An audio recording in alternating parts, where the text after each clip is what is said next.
listening to the All Things Geekery podcast. We are officially celebrating episode 1 of season 4, guys, and this one is called Happy Belated New Year. I'm your host, Detached. Hey guys, and I'm Victus.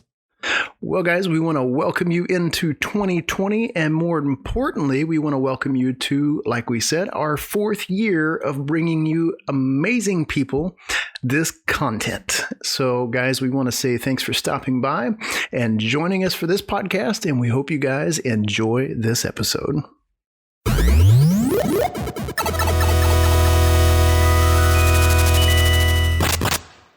In this episode, we talk about a recent break from content creation and what we've been up to. We dig into the most recent reputation stain of Blizzard, which was Warcraft 3 Reforged. Next, we dive into our inner Trekkie and discuss Star Trek Picard and look at the newest adventures of this beloved captain. And finishing out the episode, we chat about our plans for future of the podcast and new things that are coming. And I can't help but read that every time as it's super professional and not just off the cuff, because that's just the way I am. You sound like a business commercial recording at this point in time. I do. It was really bad. We just need some backtracking, and you could do a recruiting commercial for a corporate business. But you know what? It would be a dang good recruiting right there. It would be some epic video in the background.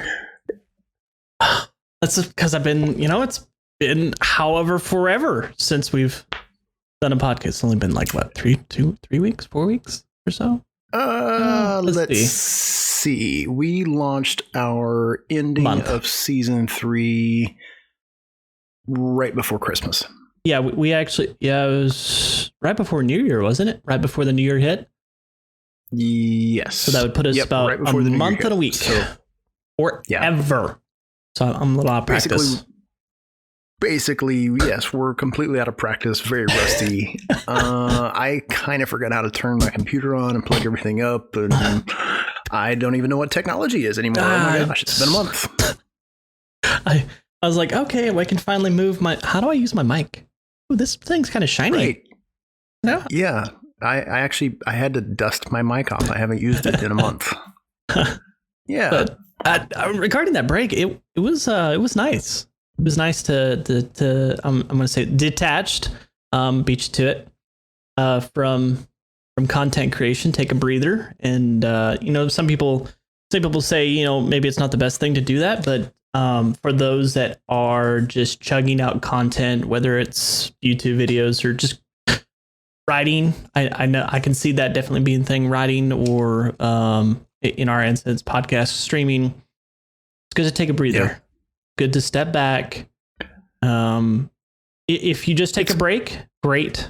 If it's good to have that health day. Yep. And for us, I don't know. I think it's good just to take a break after the holidays. For one, I mean, we spent so much time cranking material out last year on a pretty consistent schedule, and both of us were really busy with just new things in life and new things that we were trying to do with the podcast. And we kept a very consistent, busy schedule. And like always, we kind of take a break during the holidays anyways. Our podcast isn't an every week, it's an every other week.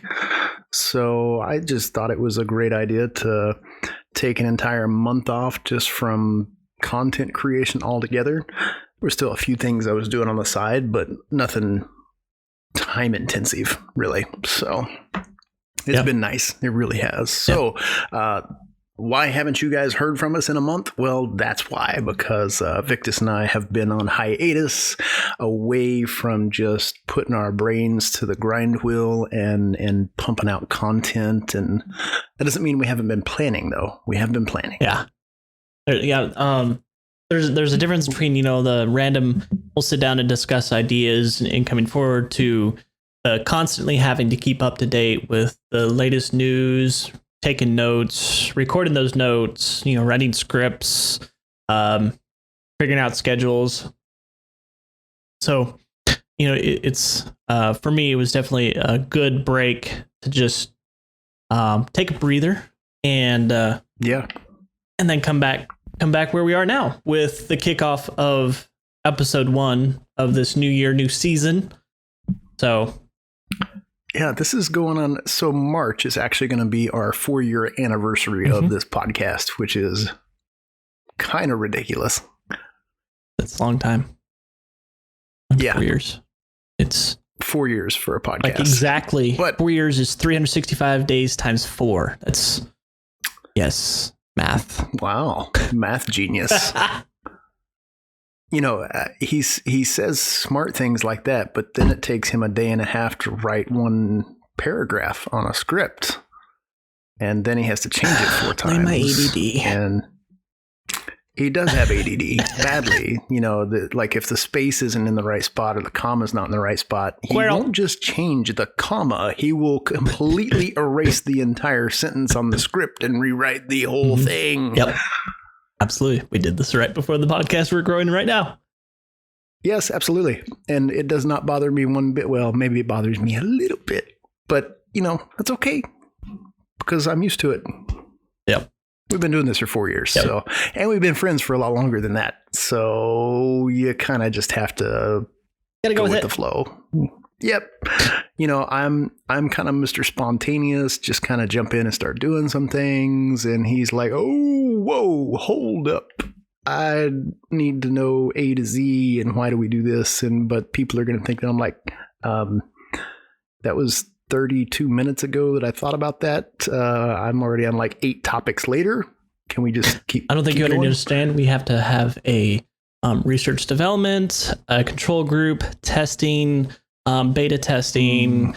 And so you guys are getting an insight to our bi-weekly script breakouts that happen. So yeah. Yeah, so this is completely off topic, but to give you guys a little bit of our personality, I'm a writer, and one of the key things that was taught to me in basically writing school and creative writing was write first, think later, and edit later. Just get the words out on paper. And our local English major over here scolds me every time that I type something up because he's like, oh, well, this needs to go here and that needs to go there. So, you know, really our script is very clean, but it takes us a little bit of time to put together. So we typically write down, you know, our 4 main points. We try to put the bullet points in there. And then there comes but what about this? And how come this goes here? And so working together has been a lot of fun over the last 4 years, for sure, on this level. And we have to do it remotely because we're not in the same states. So we can't actually sit down in the same room together and have those discussions. So everything we do is, you know, through audio. Sometimes we'll do video. It's kind of hard to look at his ugly mug, though. So, you know. Yeah, I have to look at him on stream enough while he's, you know, trying to grow this Twitch channel he's doing. So TLDR of what Detach is getting to right now, just so you guys know, is I usually have to come in and fix everything and clean it up. So that's basically what I'm saying. Yes, absolutely. Yeah. Okay, moving on to the next question. Why do we take the first of the year off? Because we've not always done that. This is only the second year out of the 4 years we've done this podcast that we've actually taken time away completely from making content. And for me personally, it is like we talked about, for health reasons and just making sure that our priorities are straight for our family. And after the holidays, just kind of refocusing and putting some time on the calendar to plan and do things with the family and get the work straight and just really step away from the constant brain game of everything that has to be put in place to do a podcast and make content and write and do graphic design.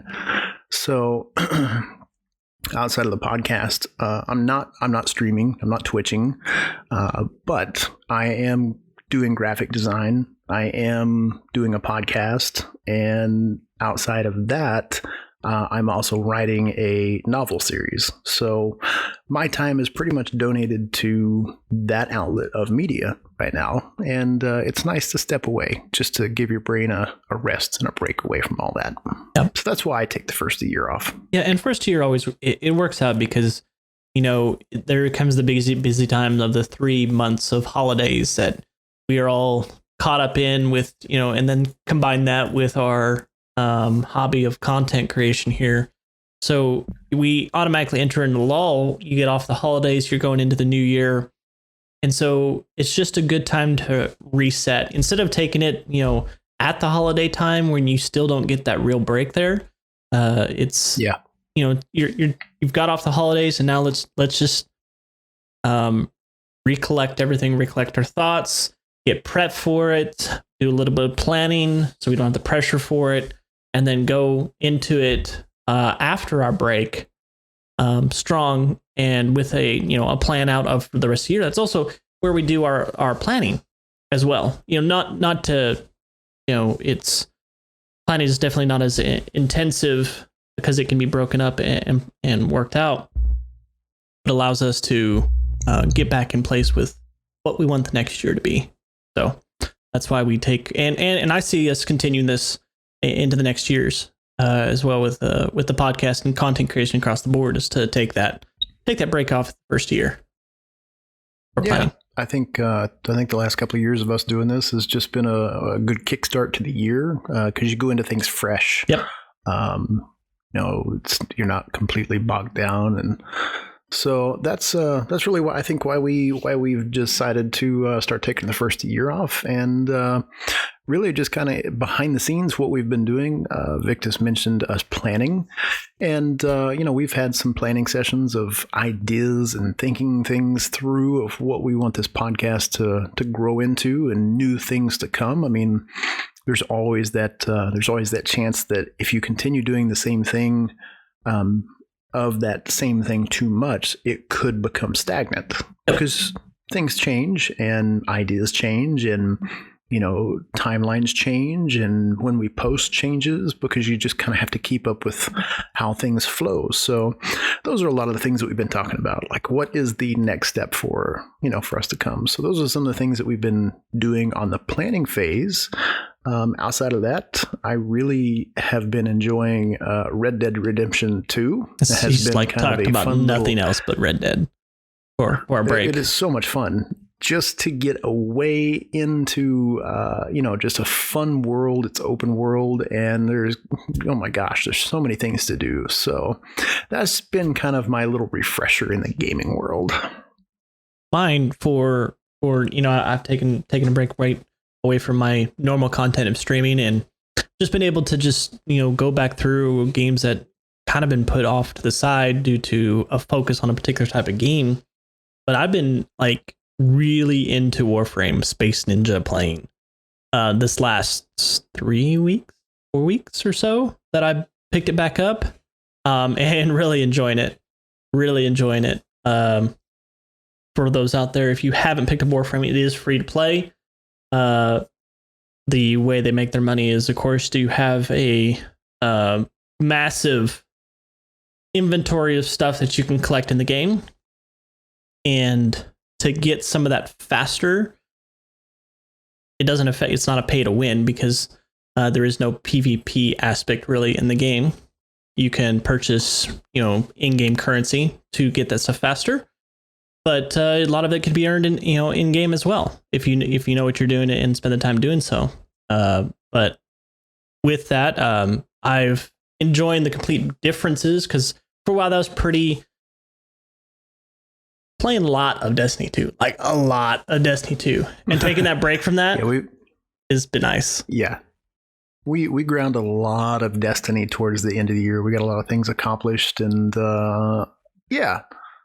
I think both of us were on the same front of just making, those little checklists and things that you do in games like that. And you kind of have those completionists. Both of us are completionists inside games. So it's hard for us to to not do something when we see it on the list and it goes, oh, you've just got a little bit more to complete that one little thing, and then that one little thing turns into another little thing, and oh, that was part of another little thing, and 2 weeks later, about 60 hours in the game. Nope, I still got a little bit to go. Yeah, so that's how they get you on those kind of things. And that's another reason that I kind of took a break from Destiny 2 and found something that was just kind of one of those peaceful games you can go in and do what you want and have fun with and enjoy. Did you say it was also built around the idea that you could play it for just a couple hours or not even that, and then be able to just turn it off and pick it back up later? Seriously, the game, the way the story flows, it is one of those you can turn on. You can just be in the open world. You can kind of do what you want to, or you can kind of follow the storyline. You just kind of make up what you want to do. There really isn't a set timeline that you have to follow, which has been really fun. I may pick that up one day. I did play all the way through the main campaign of Red Dead 1. I just hasn't been on my radar because of, time and other games playing at the time. So I knew it just in my backlog, but I think with the organization coming with content creation, I'll be able to fit that in possibly. Absolutely. So, I mean, the Rockstar did an amazing job with the first one, and I loved it. We waited forever for Red Dead 2, and I didn't pick it up. Same reason for you, because we had so many different things going on. I had tons of different things going on, and I had a backlog of stuff that I was trying to play through anyways. And we had a couple of main games that we were trying to push through and get things accomplished on. So this was one of those that was really just kind of in the back of the books. But with kind of the kicking the year off with a fresh start, a new way of doing things, this has kind of been a lot of fun. It's been nice. Getting into our next topic, which actually was a game that I played during our break. Look forward to actually when I heard that it was actually going to release in January, back when they finally announced it in December. Game I had pre-ordered since it was announced, because I was like, it's one of the most memorable or top RTSs of all time, and so many games have spun off from it. Warcraft 3. Specifically, as mentioned, Warcraft 3 Reforged was released and finally hit market 27th, wasn't it? I believe it was the 27th. Yes. Sounds right. Excuse me, 28th. I think 28th. Some people could get in the 27th. I actually forgot the day was there, and I was like, oh, like the 29th. I was like, okay, let's go play. And I didn't really want to get into the campaign just yet. I wanted to hold off, so I went into custom games, and albeit my first thing of it was like, oh man, this looks real crisp and everything, and graphics look good, and I can zoom in some, okay. But then I started noticing a lot of dated features of this RTS, for which new RTSs have definitely fixed. One of those being in Reforged is that you can only grab so many units at one time, and you can't just grab all your units and go. Easy way to get around that, but you start noticing the little things. Then, pulling back from that, I started talking to people about it, and then hearing the negative things about it.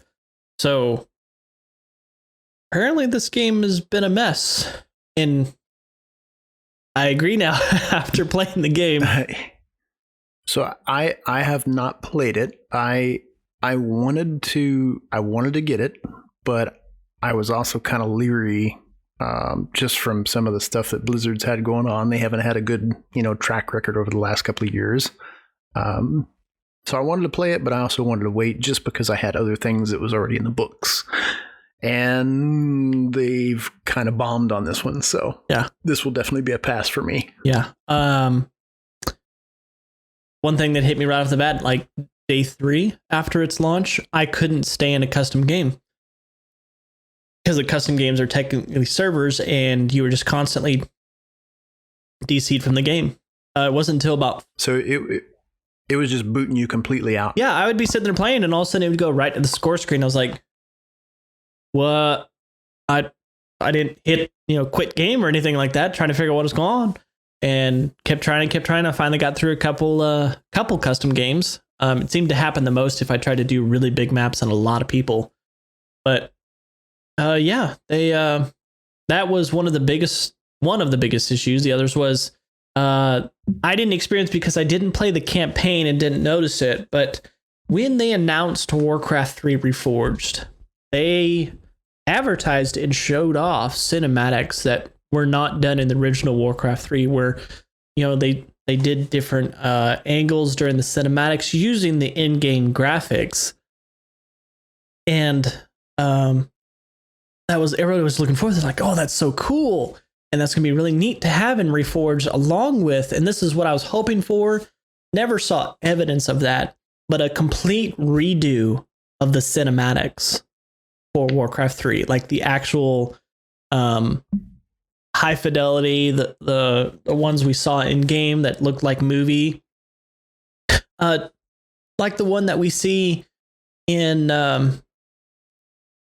at the very beginning as an advertisement, where you see the orc and the human fight each other. That was phenomenal. I saw that. I was like, oh yes, let's go.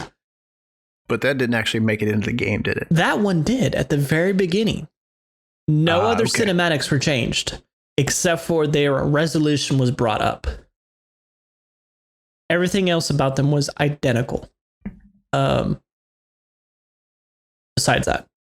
So that's crazy. I went back and I was watching the side by sides of the cinematics, and that's the one thing. And that's one thing you can see about the gameplay is up until you see a side by side, like, yeah, Reforged looks really good, and you can see the high resolution graphics. But when you compare it to the original of you just bringing the resolution up, it's not that much different, really. I mean, there's a little bit crispierness with some things, like the portraits are really cool where they brought those up. There's no longer the polygonal type of characters. Yep. And they made those a little crisper and a clean look. Right. And that's honestly where Reforged does the best work right there, is the character animations and also the character graphics themselves of all the units in the game have been redone and brought up. And so, like, you can now zoom in on the game, so you can zoom in on the different characters, and they have new animations that feel they're more fluid, more actual, the character that they are, etc. So that's one plus to Reforged. But on the flip side, you have all these the bug crashes, you can say the hangups or the kickouts of the custom games. There's even one that I didn't catch, and being that I don't create alternate content for Warcraft 3, but for those out there, they like the modders. For the modders out there, they put in a under your agreement that you sign when you install the game, that Blizzard put in a little line. Did hear about this. Go ahead. No, I was just saying that I haven't experienced it because I haven't played the game, but I've read like just the little like end user agreement where they're saying they own all like third party mods and stuff that people create for the games, which is kind of bonkers. I've never heard of a company doing that before. Well, I mean, it's all because of like some of the top games that are still in play today were spin-offs of Warcraft 3. Dota was originally a mod for Warcraft 3. Yeah. So I remember the Dota game. Yeah. That people were kind of up in arms about that, though. I do wonder if none of those people actually got royalty for the stuff that they did. Right.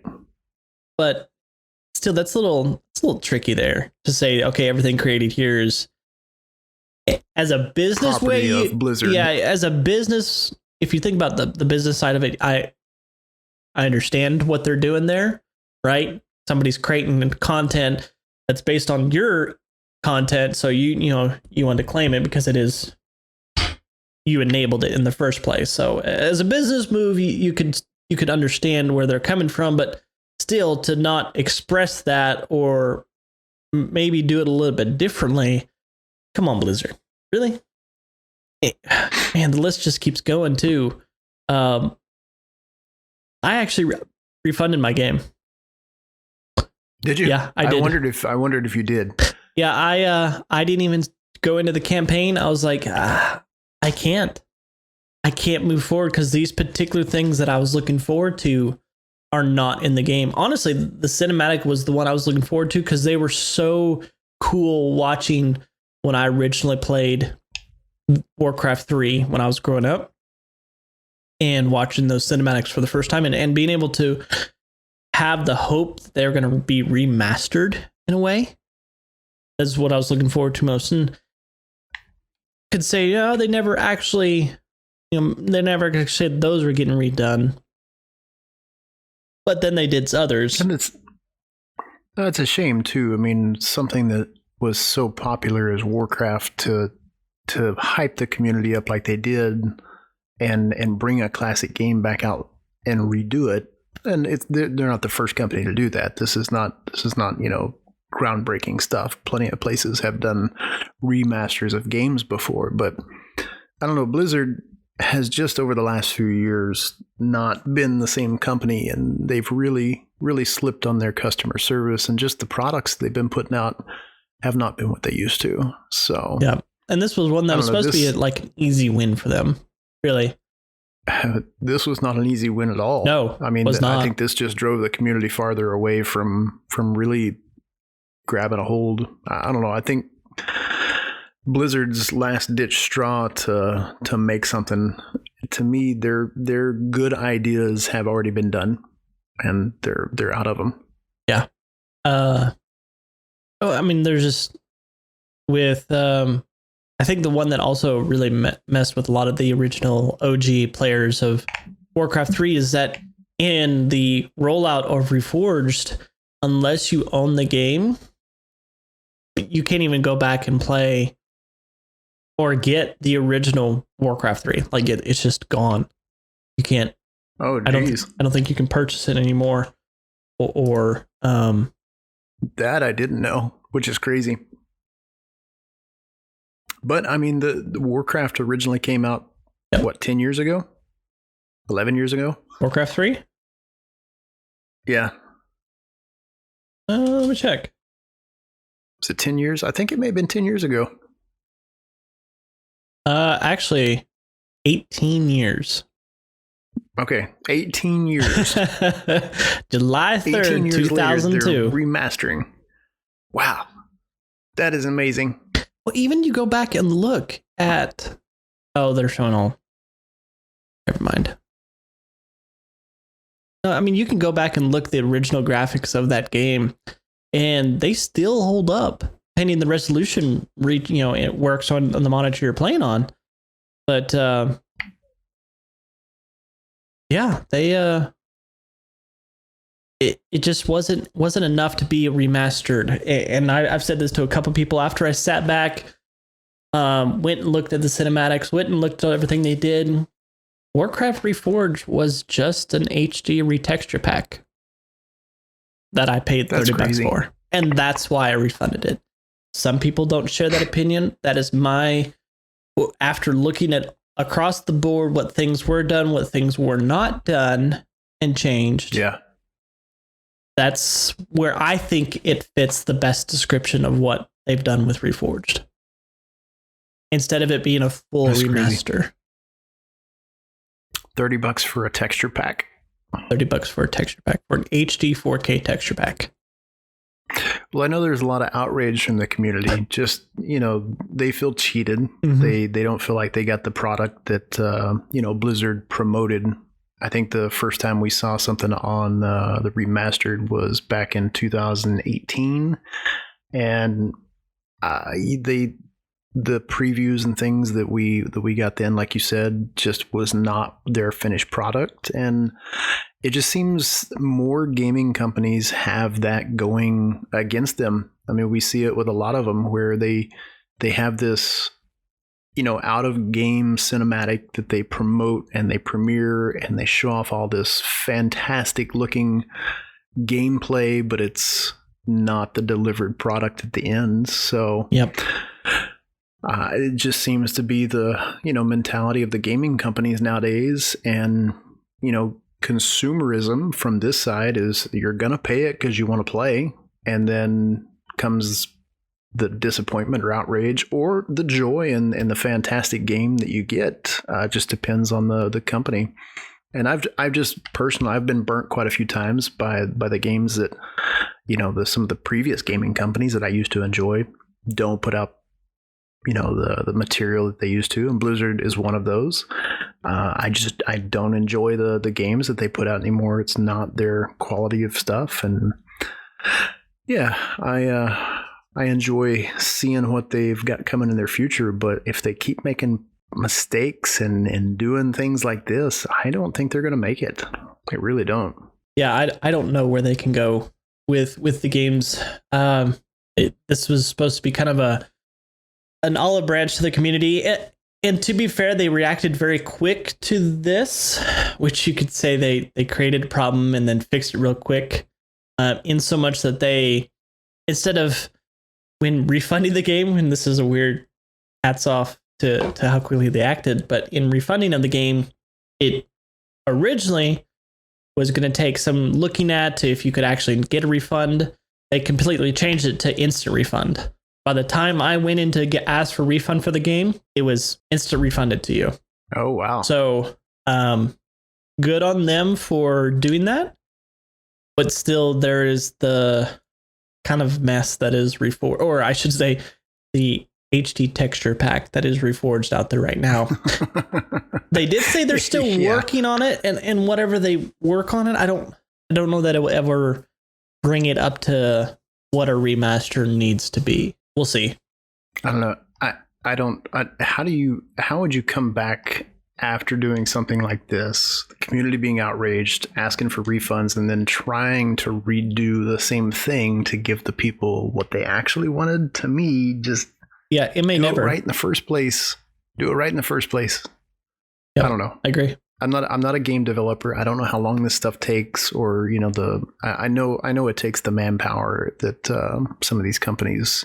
Yeah, especially Blizzard. I mean, Blizzard is not a small company, and they've got the manpower. I will say this seems like somebody very high up said, "Release the game now," and then it was just there. This is definitely not a game developer problem. This is a corporate problem. With a lot of these game companies. That's what it seems like. It's not. Game developers are not out saying, "Hey, let's make the worst." Process possible for our consumers.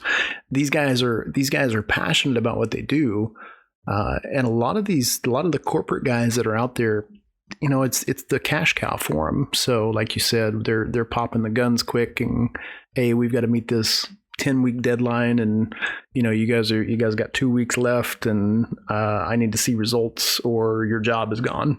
I mean, those are the conversations that happen in those corporate worlds. They are. Yep. Completely agree on that.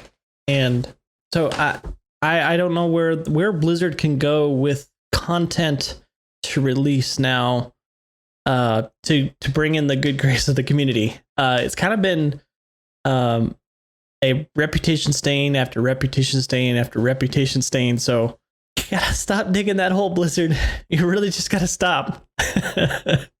Yeah, they kind of went from having a shovel to dig in a hole to now they've got the big dirt movers. Like they've got the backhoes in there digging that hole. Yep.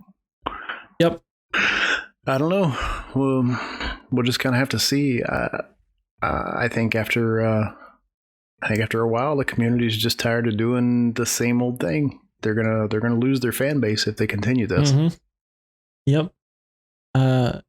We'll keep an eye on it. I don't know that I'll ever, unless they come out with a remaster of Reforged, which is a weird thing to say. I know. I probably won't go back to the game. I'll probably go try to find my old copies of the original Warcraft 3 if I ever have that itch to play the game again and play that. Yeah. But yeah. Oof, Blizzard. Yeah, big oof on Blizzard. definitely a big oof on Blizzard. So I don't know. We'll see what they do and how they come back from this one, if they do. On a happy note, though, you said you've been watching it, and I've decided to actually keep up to date with it and start watching it, and now I'm 100% hooked. Yes. Yeah. Which is the show of pretty much the last year for me. Over the last probably year and a half, we've kind of struggled through trying to find a good show that's just fun, engaging, dramatic. There's been some good shows out there, but this one has just kind of taken the top spot from anything we were previously watching, and that is Star Trek Picard. So all you Trekkie fans out there, get ready, because we're going to cover the first 3 episodes. And out of all of the Star Trek shows, the Next Generation was by far my favorite because I grew up on it. So, Captain Jean-Luc Picard was definitely my favorite captain. And yeah, this show has done a phenomenal job of just re-envisioning Picard to me and bringing that whole Star Trek thing back into play. Yeah.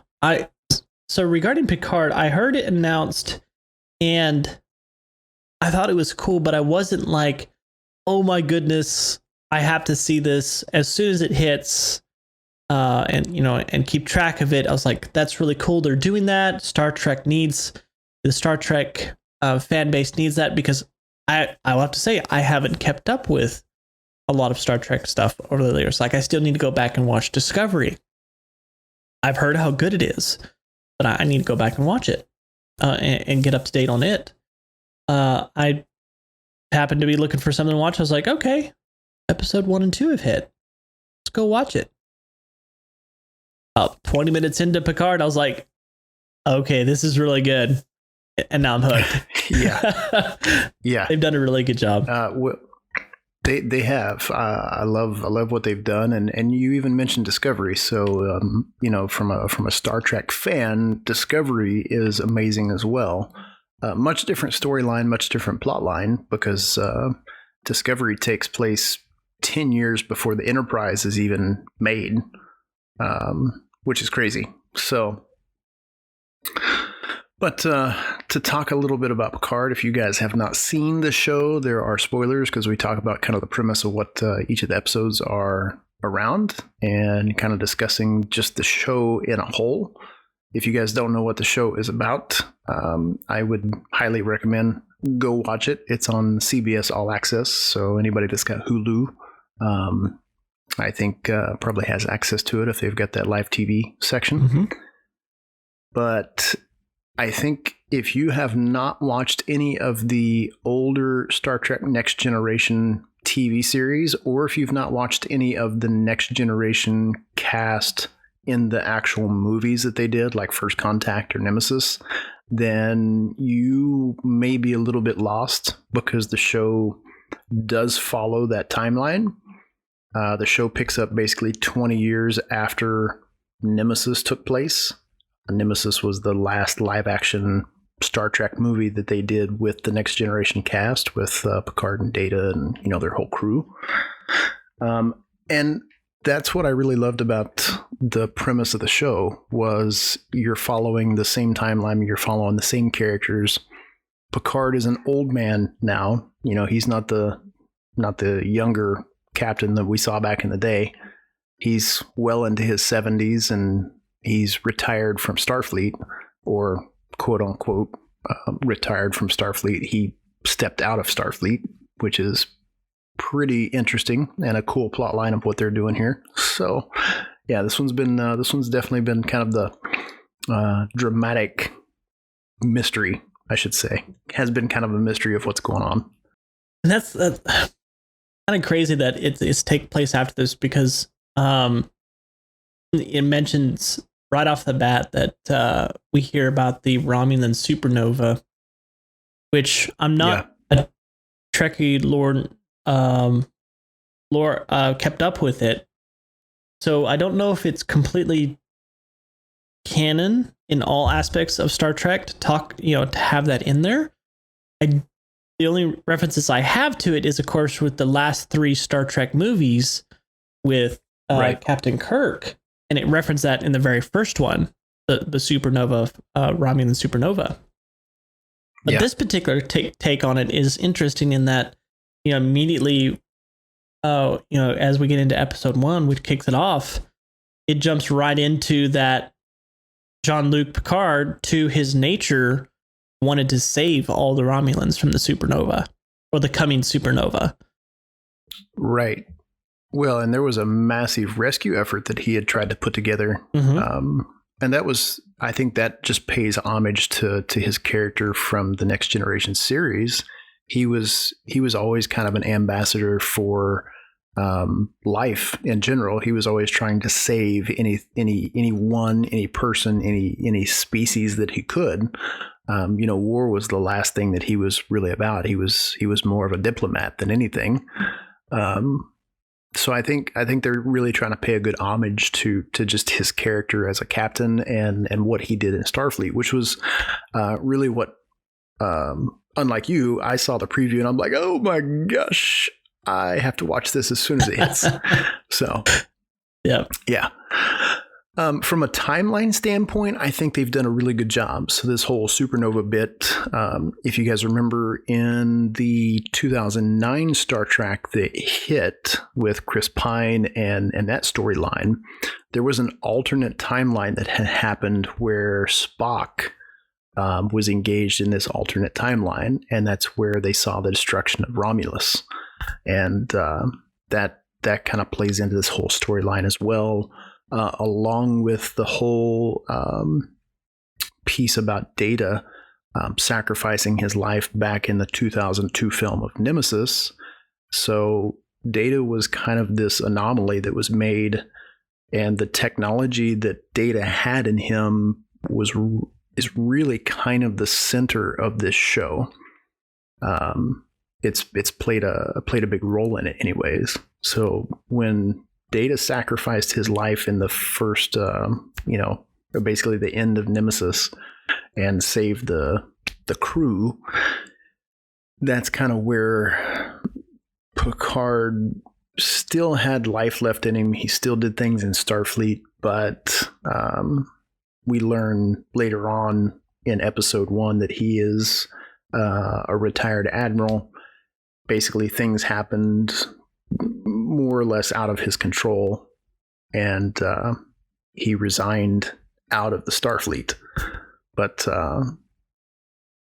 I think just paying homage to his character is really what I think is attracting people to the show in general, because it has that kind of old school feel to it, like the Next Generation did, and that's why I'm liking this show, is because it has that nostalgia to it.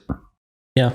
And that's, we see that right off the bat. He even mentions it where the basis of his search and going off and finding and going on his quest is because of Data.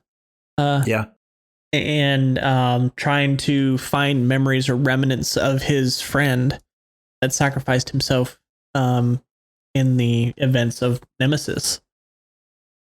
Which is really cool that they tie that in there, because it's kind of a loose end in so much that we immediately hear references and actually see before, I think, before as in actual before the older version or mock-up of what Data became. It was another android. That at the end of Nemesis, before actually informs Picard that part of Data was transferred to B4 for storage, or that's what he did. And right. But still, people couldn't reconstruct Data from that.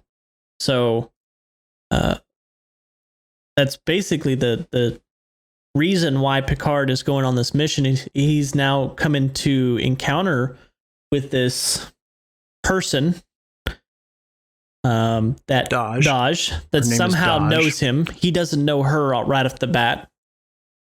Right. But Well, and that's really where the show kind of starts picking up, because you get this suspense in there. You end up meeting Daj, and then you kind of have the whole monkey wrench thrown in with these masked elite soldiers that are trying to capture her. mm-hmm. And then you find out that Daj is not just a, chick hanging out in a, room. She is some type of elite warrior. She's got all kinds of kung fu moves that she whops up on these dudes, and she doesn't even know where this ability came from. So she has this basically inept ability to figure things out because she is smart, and I don't know, she seems like she's a survivor. So she ends up finding Picard in this first episode, and like you said, she knows him, and she has a feeling of knowing him, and he's like, I have no idea who you are. But there's this connection between the two of them. You can kind of tell that it's distant, but that's really where the show kind of picks up and gets interesting, because there's that mystery of who is Daj, and why did she go find Picard, and why are these elite soldiers after her and trying to get rid of her. So over these 3 episodes, they've done a good job of keeping a flow of the story, I think, and just tying those little bits together. So in the first one, we learned that Daj is somebody that Picard kind of thinks he knows, but doesn't really understand why or how. But there at the end of the movie, or the end of the show, we kind of learn, a few little tidbits about why these elite soldiers are after her. But we also see that she dies. Mm-hmm. I was okay. That happened. Yeah. I was like, you that bring an amazing so, character and just kill her off. Done. Yeah, it was kind of a shocker. So, basically the last scene of episode 1 was Picard being in back in his vineyard in France, and his caretakers are, looking over him just to make sure everything is good. And he wakes up and says, look, there's this female, this Daj that he met, and he has to figure out why they killed her and basically respect her memory of, I don't want her to die in vain. So that is kind of what kicks the show off. Yep. Is there's these, this whole mystery of who Daj is. She dies. Picard goes on this wild spree of trying to figure things out, and you learn that there was a rogue synthetic breakout, and Starfleet banned all synthetics across the universe. They're completely illegal. There's all this crazy stuff that happened, and I think one of the interesting things was learning a little bit about why these synthetics, they mentioned it a little bit in the first episode, but they didn't really go too deep into it. But then they hit that in episode 2, yep. Which, like I said, they've done a really good job on the story, tying things together. Yeah, well, I mean, like the very first scene of episode 1 is Picard playing poker with Data, or at the time, and you're like, what? So you think this is normal? Then you realize some things are said where all of a sudden it feels disconnected, where this isn't a real event that's happening. It's either a vision or dream or recollection, and then you see Mars, and they call that out, and then it explodes. Yeah, stuff starts exploding on the planet. You're like, what the? We're missing something here. So that's when they go into the whole, planet, the shipyards that were there and prep for the Armada that was going to go save or help with the evacuation of Romulus. In beginning of episode, we see how that happened. In where it was just another normal day at the shipyards, and synthetics were helping out, and synthetics that were not as advanced as Data, were.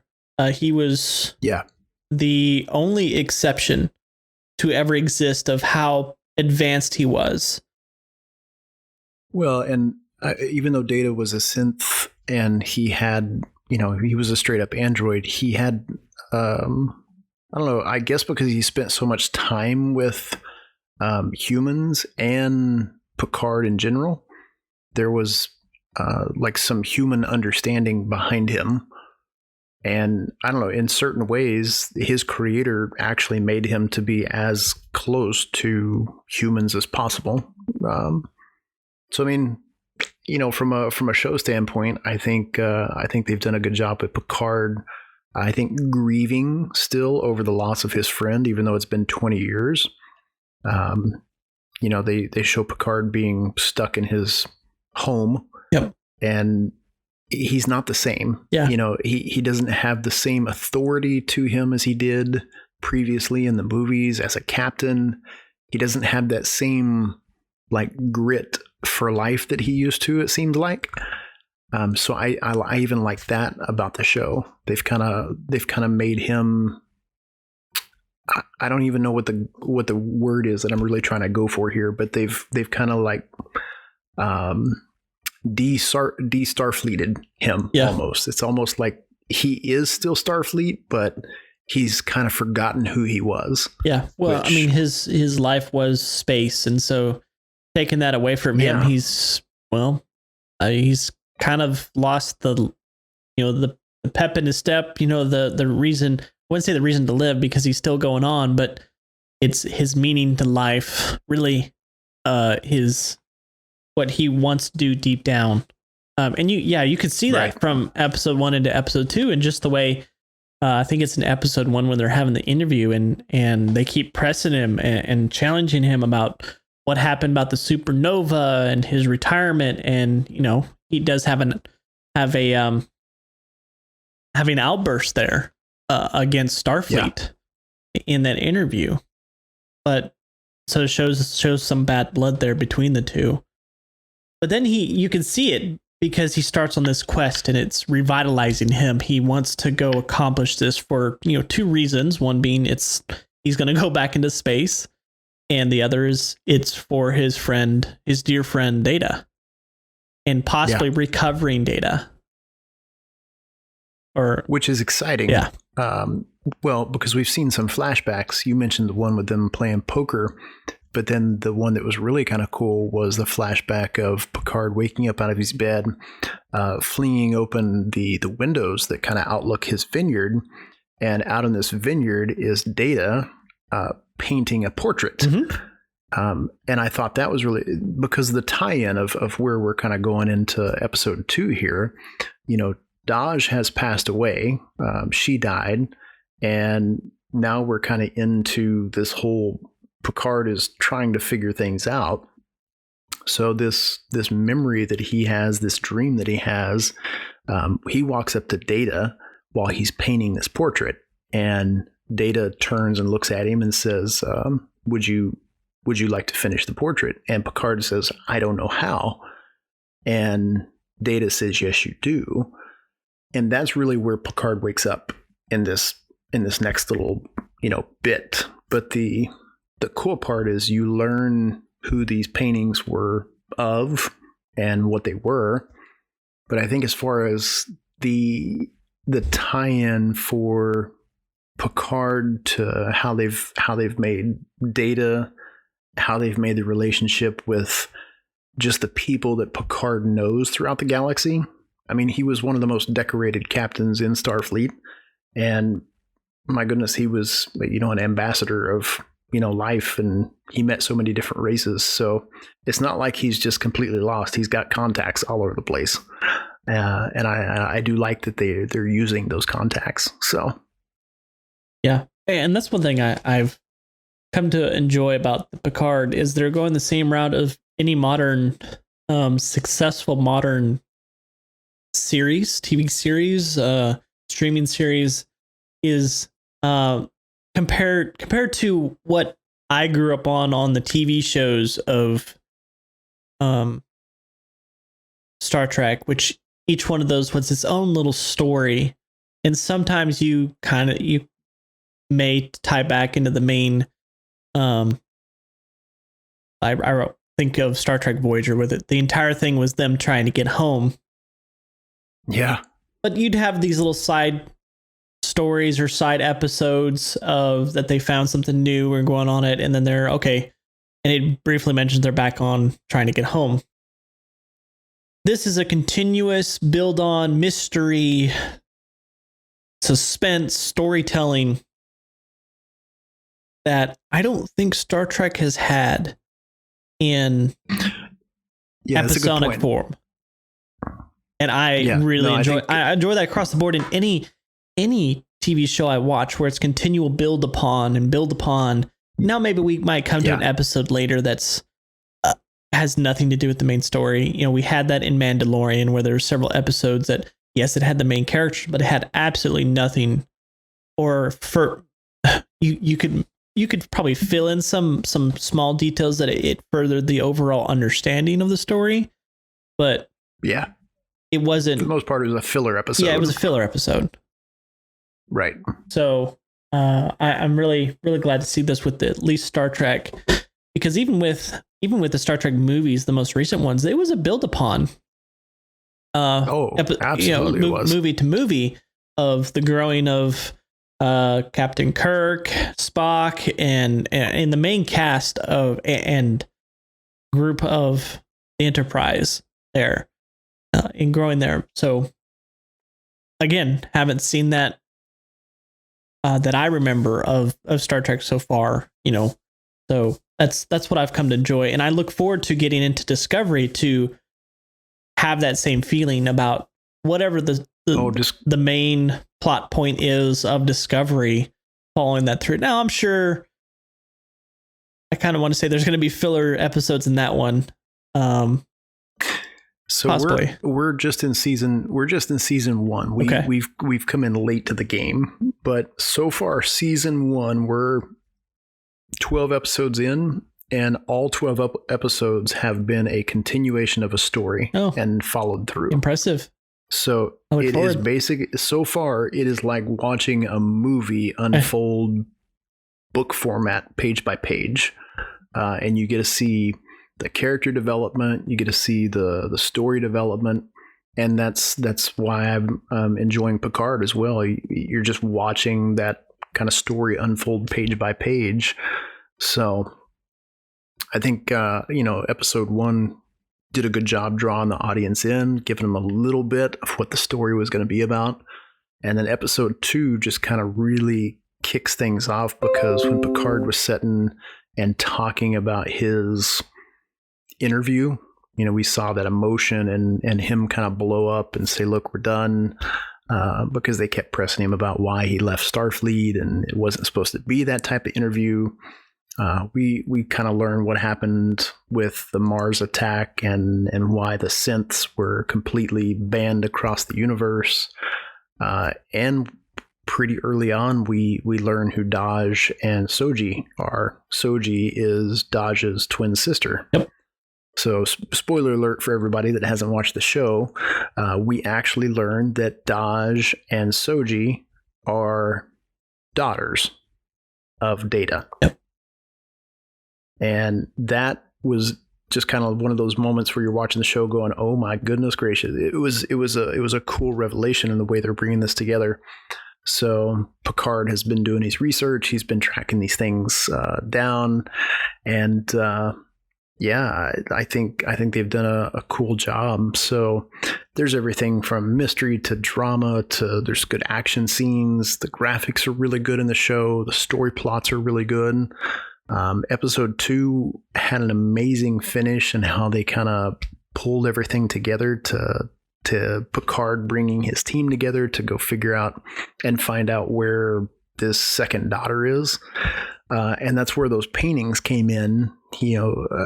Picard had a dream with him and Data was painting a picture, and it was a portrait of a girl. And this portrait was of Daj. And what I really liked was that Picard remembered and knew, hey, inside Starfleet's basically, I guess it's an art museum some type of secret secured place that Picard has belongings. And inside this was one of the paintings that Picard painted. So there was one that Data did and one that Picard did, and they were of the daughters. And they actually had a name on these paintings, and it was daughters, which I thought was really cool. It was neat how they brought all that together and used Data as kind of the key point to do it. So yeah, when they finally revealed the plot point that in the creation, whatever the synthetic process is to create this advanced android, there has to be a twin. I was like, oh, yeah, cool. Okay, there's two of them. We can finally and continue down that way of understanding what her connection is to Data, and going forward with that. And we're episode 3, and we're starting to find out a little bit more about her. Apparently, she knows she has a sister. I don't know if it's actually Daj she knows of, because I don't think Daj knew she had a sister. So there's definitely some cover up going between this mom that's watching over them. Oh, absolutely. Something's happening there. Yeah. So, well, and I think the cool part about the show for me is that we learn Starfleet has, a high level ranking officer who is corrupt, because we learn that there is like this secret Romulan spy group that is working out of Starfleet in Earth, and we kind of learn why Picard stepped out of Starfleet in episode 3. So this whole aftermath happened with Mars. He had set up this whole basic plot plan to go save the Romulans, and they knew about the supernova, so he went and presented his plan to Starfleet and gave them an ultimatum. He said, look, either we're Starfleet and we save lives, and you accept my plan and let us go do this, or you accept my resignation. He was trying to play the wild card to me, and they said, well, we accept your resignation. And that was basically his out of Starfleet at that point in time. Yep. So, yeah, I do like where the show's going. So, there's some corrupt things going on. There's, crazy Romulan spies. There are daughters of Data. And Picard is trying to gather a team of people together, which I think is pretty cool. We've, see one of the greatest Starfleet captains of all time kind of buck down to, a rogue captain picking up a few people, and now he's out and about trying to do his thing, which is kind of cool. It reminds me of kind of that Han Solo story. Yeah. Has that rogue characteristic to him. Well, and one thing that some people may, and I just remembered it, some people may glance over, is the entire Picard TV series is on a timer in so much regarding Picard himself, because it's in episode 2, for which he contacts his doctor. He's trying to go through the proper process of being reinstated back into Starfleet. And his doctor tells him everything checks out except for this thing in your brain. And they don't reference it directly, but it calls back to an actual episode of Next Generation where he was diagnosed with this problem, this breakdown of his part of his brain that controls emotions and can cause hallucinations, decision making. In the episode, it kind of gives remembrance, or gives credence to his little outburst in the interview, because Picard's very, in all of Next Generation across the board, except for in very emotional level set. He's level set. He is, well, not without emotion, but he is the wisdom to almost every decision out there, right? Oh, absolutely. Like very level set, but he was also that guy that never really asked to go do things. He just did it and then asked for permission later. Right. Or for forgiveness later. Right. But never got flustered about it or anything like that. He always knew what he was doing was right, going to do it, execute it, and done. Some people would disagree with him. That's fine. He was going to do it. So forth. So, very ominous words spoken by the doctor was, I hope that this mission, for your sake, kills you. Because apparently the degrading of this disease, let me see, I had it just pulled up, whatever this disease was called. I know, I had looked it up as well, and I can't remember the name of it. Neurotic syndrome is apparently what it is. Here it is, deteriorating of the synapses pathways. So basically his brain is basically breaking down. It's a degenerative disease. Yeah. So, how that will play into once the Picard TV show, how long they can either keep that into play, but then also what is the send off regarding that for Picard? Well, I don't see them ever coming. I'm going to go and say that I don't see them ever coming up with a cure for it, as that would be a scapegoat. I don't think they'll use a cure as a scapegoat, but I mean, even in real life, the actor who plays Picard, Patrick Stewart, is 76, 77 now. Right. So I mean, he's not a young spring chicken anymore either. Yeah. So we've got the real life timeline going, plus we've got this degenerative disease in the show going for him. We could potentially be seeing the last time of Picard in a few of these seasons. So, they've got season 1 going. There's 10 episodes that's going to be coming out for season 1. They've already renewed the show for season 2 just because of the hype and everything going on. But of course, it's not released of when season 2 would come out. We're only on season 3 of episode 1 or season 1. So.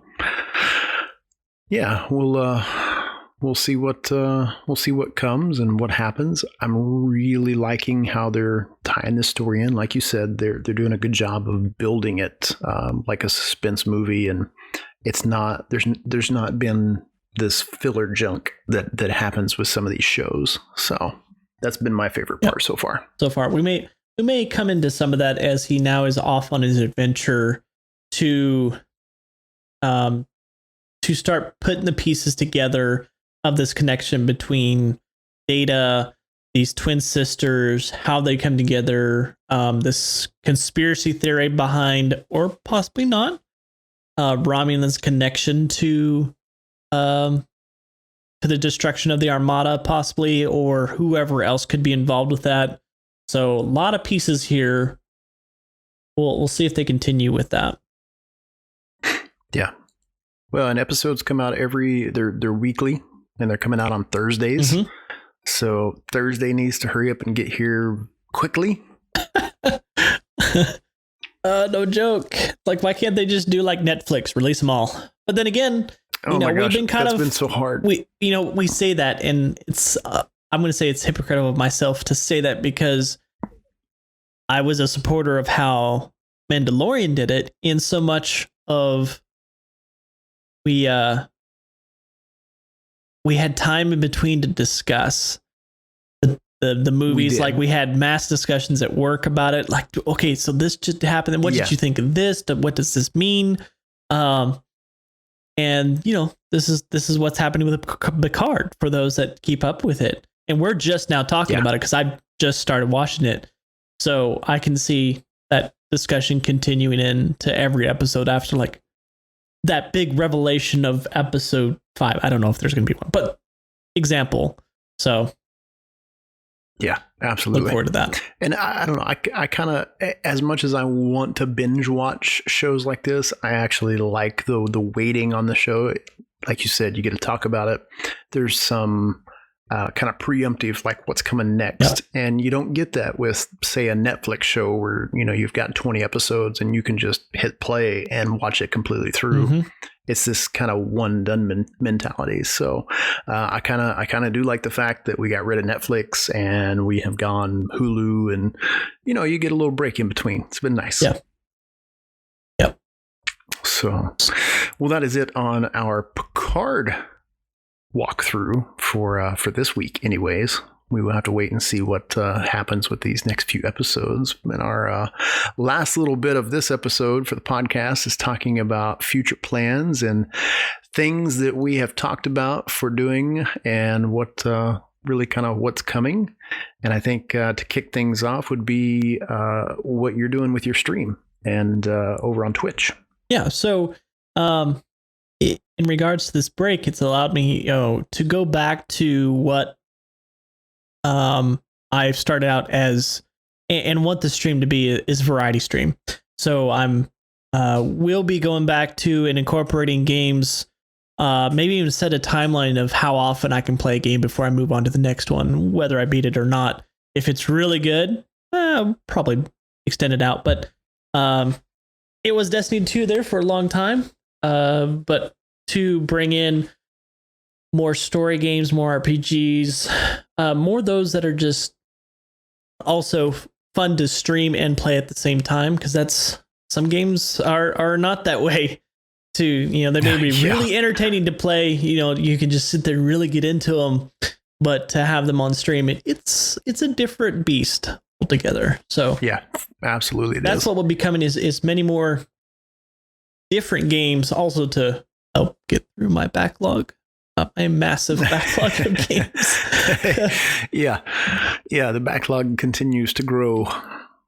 Yep. So even those that I'll keep playing, I'll be playing them offline. For example, I'll never stop playing Warframe, Minecraft, or Destiny, but those won't necessarily be while on stream, because I can tell you right now, starting Monday, my new schedule will be Warframe and Minecraft, which I don't know that combination, how it will connect together, but you know what? We're going to do it. So do it. Going to do it. So everything for you kicks back off Monday on the stream. Yep. And regarding those that require, if it's a longer game, maybe looking at doing some themed YouTube videos as well regarding those. Not reviews, but I can see a potential for instructional videos for those different games. Yeah, that's cool. So, yeah, I think you've had some time to process and think and do, and yeah, I'm excited to see some of the changes for the channel as well. Yep. It's cool. This is something for the podcast that we've been talking about for a while, but about a year and a half ago, we kind of sat down and said, hey, what would you think about doing the show live on Twitch? And, your instant thought is, why would anybody want to watch that? And, just the negative side of things usually come when you start talking about doing something different with something you're used to and how it's supposed to function. So we kind of sat down a while back and said, I think the next step for doing extra on the show, we both agree that the next step is live podcasting. So later this year, we are planning to launch our very first Twitch stream for the All Things Geekery podcast. And we don't know what it's going to look like just yet, or how it's going to come out, or if it will even be popular. But you know what? We're going to take that step, and we're going to continue pushing. Absolutely. Yep.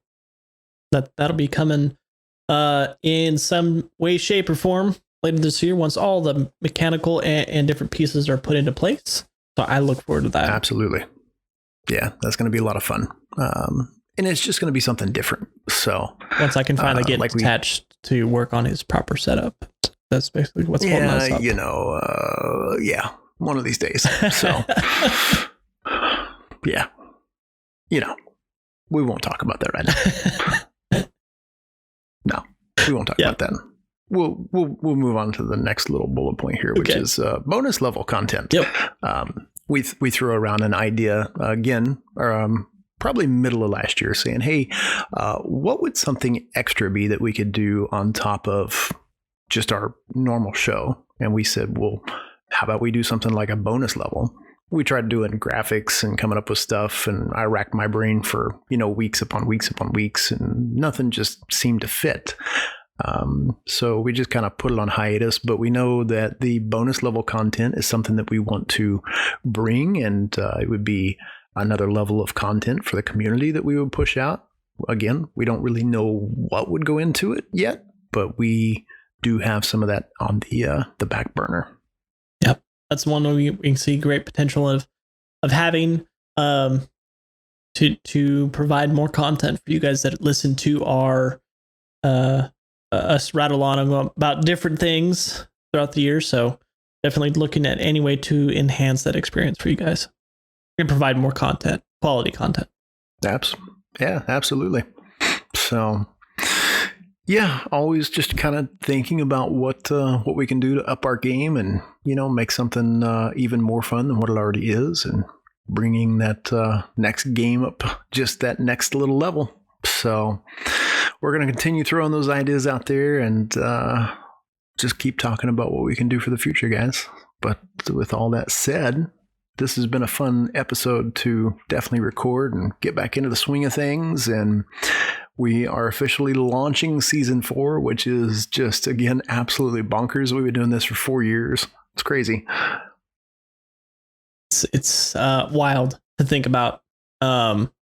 Each episode we go along and look back at where we come and where we're at now and where we're going to is just phenomenal, wild, and yeah. March of 16 was our first episode that we launched. Ugh. Which is crazy. Just thought about the quality of that episode. Ooh. Oh, the quality that we started off with. Oh my gosh, I sounded like I was in an echo chamber, and we had no idea what we were doing. We had no idea what we were supposed to be. It was bad, but it has definitely kind of given us the retrospective of where we've come from and how much we've grown, and we enjoy doing this. We really do. So I think with all that being said, I would just want to say thank you for our community out there, all of our Pottern family that we have found on Twitter and YouTube, and just all of the different platforms that you guys have found us on. Massive thank you for listening and just hanging with us for these last 4 years. Absolutely. We create this content because we enjoy creating, but also so that you guys can, that you support us in your comments and just listening to us.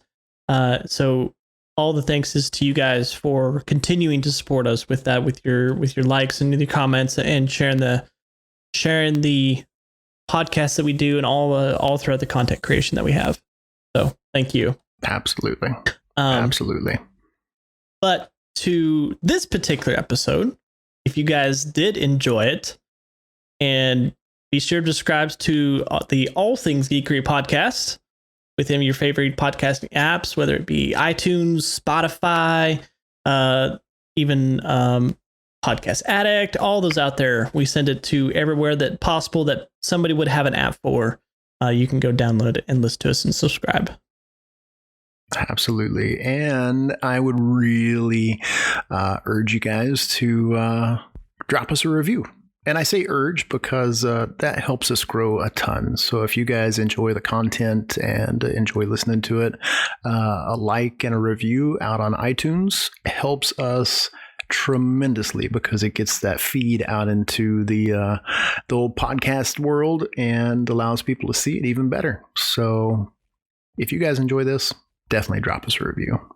If you guys want to find us out on social media, you guys can be a part of that family over on Twitter. You can find myself at XDetachedX, and then you can find Victus over at VictusATG, or you can find our actual podcast Twitter account at the ATG Cast. And we are on there pretty much all the time, doing shenanigans, chatting, talking, retweeting. Some of us more so than others. No names mentioned, though. Mm-hmm. Promise. Mm-hmm. Mm-hmm. Detached. I mean, yeah. It's me. Okay, got it. Absolutely. Yes. So if you want to keep up to, connect with us on there or network and just follow us definitely on Twitter, or as was mentioned in the podcast before, if you'd like to tune in for live gaming content, I will be back to streaming every weeknight over at twitch.tv/VictusATG. Yeah, that's awesome. Well, we look forward to this year, guys. And if you have any topics or questions for future episodes, or maybe even a suggestion for a future episode, make us a shout out over at podcastatg@gmail.com. You can email us those questions or topics or anything that you want to. And if we get something from you, we will definitely give you guys a shout out in our next episode. So again, thank you guys for being there these last 4 years. You all are absolutely amazing.